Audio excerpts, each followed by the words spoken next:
दुनिया भर में मंदी के मिले संकेतों ने शेयर मार्केट को औंधे मुंह गिराने के लिए मजबूर कर दिया है। इसका असर भारतीय शेयर बाजार में भी नजर आ रहा है। कई महीनों के बाद शेयर बाजार एक बार फिर से संभलता हुआ दिखाई दे रहा है। सवाल है कि भारतीय बाजार में करेक्शन का दौर खत्म हो गया।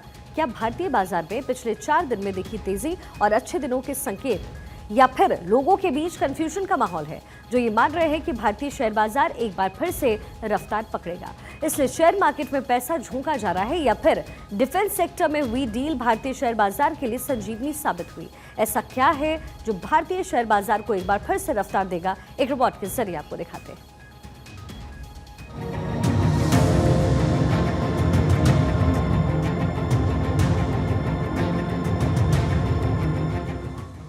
भारत के शेयर मार्केट का क्या है हाल?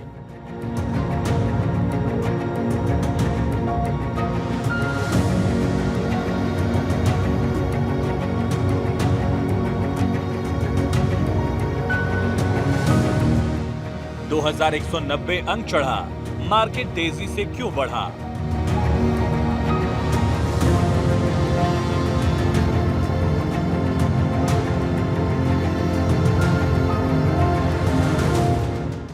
क्या भारतीय मार्केट में आई रिटर्न पॉलिसी?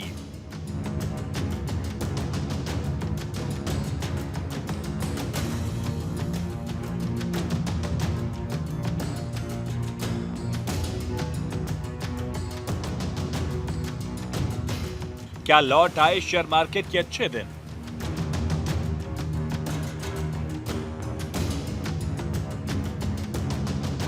ये ऐसे सवाल हैं जो देश का हर निवेशक पूछ रहा है कि क्या भारतीय शेयर बाजार में हो रहा करेक्शन अब रिकवरी मोड पर आ चुका है?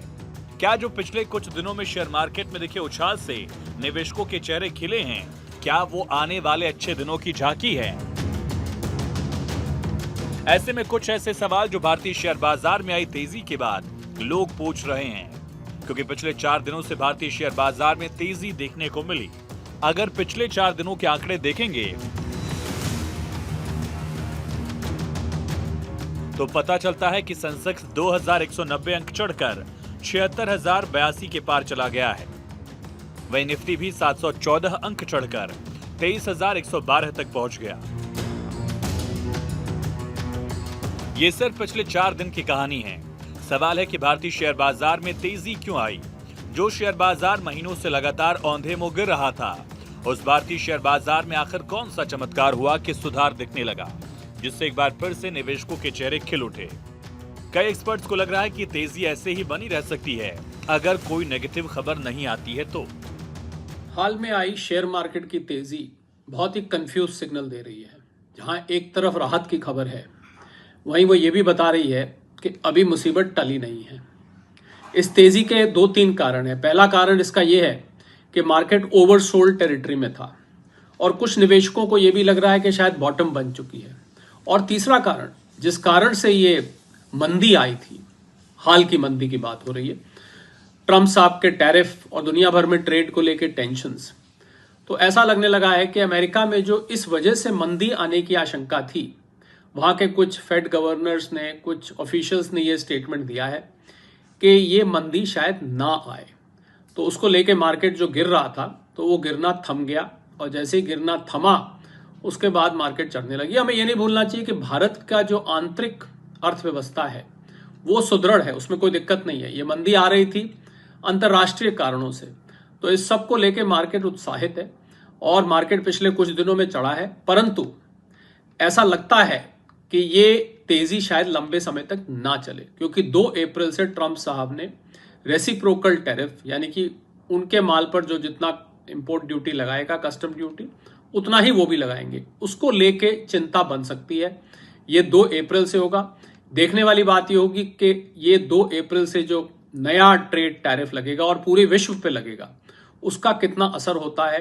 क्या वाकई में लगता है या उसको पोस्टपोन किया जाता है? अगर वो लगता है तो मुझे लगता है कि मार्केट एक बार फिर से झटका ले सकती है। हालांकि अभी भी निवेशकों के बीच डर बना हुआ है, क्योंकि भारतीय शेयर बाजार का सेंसेक्स पिछले 6 महीने से 72,900 के आसपास कारोबार करता रहा, जबकि निफ्टी भी 22,000 के आसपास झूलता रहा, जिसकी वजह से एक अनुमान के मुताबिक 105 लाख करोड़ रुपए भारतीय शेयर बाजार में डूब गए।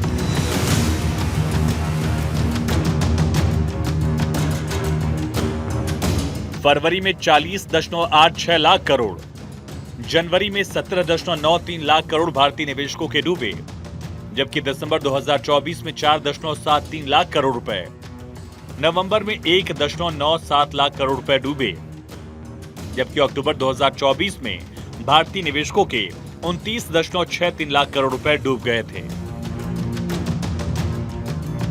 खैर, मार्केट का अपना नेचर है, कभी चढ़ेगा तो कभी गिरेगा, लेकिन अब जो संकेत मिल रहे हैं वो भारतीय शेयर मार्केट के निवेशकों के लिए अच्छी खबर है।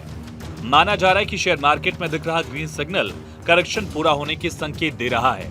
इसका मतलब ये है कि अब शेयर मार्केट में सुधार देखने को मिल सकता है, क्योंकि इसके पीछे भारत की मजबूत अर्थव्यवस्था है, जिसमें जीडीपी वृद्धि दर में लगातार तेजी देखने को मिल रही है। ऐसी ही कुछ बात बीजेपी नेता और अर्थशास्त्र के जानकार गौरव वल्लभ ने की है। Stock market Sensex is not the barometer of growth in economy. Sensex की ऊंच नीच आर्थिक जो प्रगति है उसको नहीं दर्शाता है। इन्वेस्टर्स मैं आ रहा हूं, मैं उस पर आ रहा हूं। जी। और आज भी सेंसेक्स जब अपन बात कर रहे हैं, सेंसेक्स ने वापस बढ़ना चालू कर दिया है। और सेंसेक्स कभी भी इतना नहीं गिरा कि पिछले 10 साल के लोवेस्ट पे चले गया, पिछले 1.5 साल के लोवेस्ट पे मिनिमम गया, और वो टेम्परेरी फेज था क्योंकि जियोपॉलिटिकल सिनारियो चेंज हो रहा था। प्रेसिडेंट ट्रंप की नीतियां अलग थी जो बाइडेन की नीतियों से, उससे जो इंटरनेशनल बिजनेस है वो इफेक्ट हो रहा था। मैं पुनः कहता हूं सारे निवेशकों को भी कि भारतीय अर्थव्यवस्था की नींव बहुत मजबूत है और सेंसेक्स आने वाले समय में आगे आगे। क्यों? क्योंकि दुनिया में एक ही चमकता सितारा है अर्थव्यवस्था के लिहाज में, वो है भारत देश। क्योंकि only country in the world, मैं एज ए इकोनॉमिस्ट बोल रहा हूं, only country in the world with high GDP, low inflation. वैसे इसमें कोई दो राय नहीं कि भारतीय अर्थव्यवस्था में जिस तेजी से सुधार देखने को मिल रहा है, जिस तेजी से भारतीय अर्थव्यवस्था अपने पैर पसार रही है, वैसा कोई और देश नहीं कर पा रहा। शायद यही वजह है कि भारतीय शेयर बाजार के कदम आगे बढ़ रहे हैं। वैसे इसके पीछे कई और कारण भी हैं, जैसे आरबीआई ने ब्याज दरों में कटौती की, जिससे देश की तरक्की को और सहारा मिल रहा है। अमेरिकी डॉलर इंडेक्स में गिरावट भी भारतीय शेयर बाजार के लिए अच्छा हो सकता है। इससे भारतीय रुपया और मजबूत होगा और भारत की अर्थव्यवस्था में ग्रोथ और ज्यादा होगी। इसके साथ विदेशी संस्थागत निवेशकों और घरेलू संस्थागत निवेशकों की ओर से खरीदारी में तेजी आई। यही वजह है कि बैंकिंग, आईटी, एफएमसीजी और डिफेंस सेक्टर में तेजी से मजबूत प्रदर्शन देखने को मिल रहा है। वैसे शेयर बाजार के लिए कोई एक दो कारण उतार चढ़ाव में महत्वपूर्ण भूमिका नहीं निभाते, बल्कि जब मार्केट में सुधार होगा तो लोगों के पास पैसा होगा। लोग न सिर्फ बाजार में निवेश करेंगे बल्कि खरीदारी भी करेंगे। ऐसे में जब मार्केट में पैसा आएगा तो फिर शेयर बाजार में भी तेजी देखने को मिलेगी। वैसे कुछ जानकारों का मानना है कि वैश्विक परिदृश्य में भारत के लिए मार्केट खुला है, जैसे डिफेंस सेक्टर। 20 मार्च को ही रक्षा मंत्री राजनाथ सिंह की अध्यक्षता में डीएससी ने करीब 54,000 करोड़ रुपए के आठ प्रस्ताव को मंजूरी दी। भारत अमेरिका के बीच संभावित द्विपक्षीय ट्रेड डील के अलावा जर्मनी की डिफेंस खर्च में नए सिरे से दिलचस्पी देखने को मिल रही है। मंगलवार को जर्मन सांसदों ने डिफेंस सेक्टर के लिए बजट एलोकेट किया। यही वजह है कि भारतीय रक्षा निर्यात वित्तीय वर्ष 2024 में बढ़कर 21,000 करोड़ हो गया है, जो पिछले वर्ष की तुलना में 32.5% की वृद्धि थी। अक्टूबर 2024 में सरकार की ओर से बताया गया था कि भारत वर्तमान में 100 से ज्यादा देशों को रक्षा उपकरण निर्यात करता है, जिसमें अमेरिका, फ्रांस और आर्मीनिया सबसे बड़े कारोबारियों में से एक है। शायद यही वजह है कि जीआरएसई के शेयर ने 20% उछालकर अपनी अपर सर्किट सीमा को छू लिया। कोचिन शिपयार्ड के शेयर्स ने भी कारोबार के दौरान 10% का अपर सर्किट छुआ। बाकी डिफेंस शेयर्स की बात करें तो हिंदुस्तान एरोनॉटिक्स में 5.16% की तेजी आई, जबकि मझगांव डॉक शिप बिल्डर्स में 10.96% तक की उछाल देखने को मिली। निफ्टी इंडेक्स का हिस्सा बन चुके भारत इलेक्ट्रॉनिक्स के शेयर्स में 2% तक की तेजी दिखी है। इतना ही नहीं, बीते महीने में खुदरा महंगाई कम होकर 7 महीने के न्यूनतम स्तर पर 3.6% पर आ गई, जो आरबीआई की सीमा से काफी कम है। महंगाई में कमी आने का मतलब खपत में इजाफा होना है। इसके अलावा लोगों की जेब में ज्यादा पैसा बचेगा, जो मार्केट के लिए अच्छे संकेत हैं। Bureau report, Bharat 24।